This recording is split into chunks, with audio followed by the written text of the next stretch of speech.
Pardi police મથકે પીઆઈએ ઈટના ભઠ્ઠા અને ભંગારના ગોડાઉનના સંચાલકો તથા ફટાકડાના વેપારીઓ સાથે બેઠક યોજી. સંચાલકોએ લાયસન્સ મેળવવા ભંગારમાં ચોરીની વસ્તુઓ ખરીદવી નહીં જેવા કાયદાનું પાલન કરવા સૂચના આપી. પારડી પોલીસ મથકના પીઆઈજીઆર ગઢવીએ તાલુકામાં ચાલતા 36 ઈંટના ભઠ્ઠા અને 23 ભંગારના ગોડાઉન સંચાલકો સાથે સુરક્ષા જાગૃતિ માટે મહત્વપૂર્ણ બેઠક યોજી હતી. જેમાં પ્રથમ ઈંટના ભઠ્ઠાના સંચાલકો સાથેની બેઠકમાં ગોયમા ગામે ઈંટના ભઠ્ઠા પર ખાડા બાળકના મોતની દુર્ઘટનાને ધ્યાનમાં રાખી પોલીસે ઈંટના ભઠ્ઠા સંચાલકો અને કામદારોની સુરક્ષા વિશે વિસ્તૃત માર્ગદર્શન આપ્યું હતું.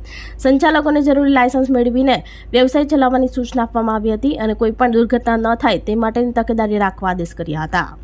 જે બાદ ભંગાના વ્યવસાય સાથે સંકળાયેલા 23 સંચાલકો સાથે પણ મહત્વપૂર્ણ બેઠક યોજી સૂચના આપવામાં આવી હતી. પોલીસે તેમને પણ જરૂરી લાયસન્સ મેળવવા જણાવ્યું હતું. સાથે જ ખાસ સૂચના આપવામાં આવી હતી કે કોઈ પણ વ્યક્તિ પાસેથી ચોરીની વસ્તુઓ ખરીદવા નહીં અને વસ્તુ વેચનાર વ્યક્તિ પાસેથી ઓળખપત્ર લેવું જરૂરી છે.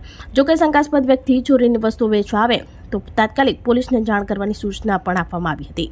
આ ઉપરાંત પારડી પોલીસે આ અભિયાન અંતર્ગત ફટાકડા વેચતા વેપારીઓ સાથે પણ બેઠક યોજી હતી. તેમણે પણ જરૂરી લાયસન્સ મેળવવા અંગે સૂચના આપવામાં આવી હતી, જેથી સુરક્ષાના ધોરણો જળવાય અને કોઈ અનિચ્છનીય ઘટના ન બને તે બાબતે જરૂરી સૂચનો કર્યા હતા. આમ પારડી પોલીસે છેલ્લા 2 દિવસથી તબક્કાવાર અભિયાન હાથ ધરી પ્રથમ ફટાકડા વેચતા સંચાલકો, ત્યારબાદ ઈંટના ભઠ્ઠા સંચાલકો અને ભંગાના વેપારીઓ સાથે બેઠક યોજી કાયદાનું પાલન કરવા જણાવ્યું હતું.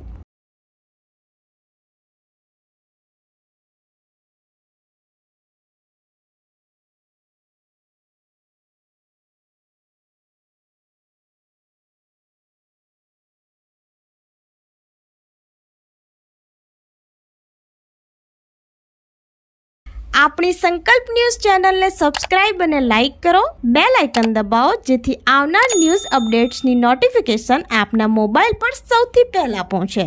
Like, subscribe and share the video.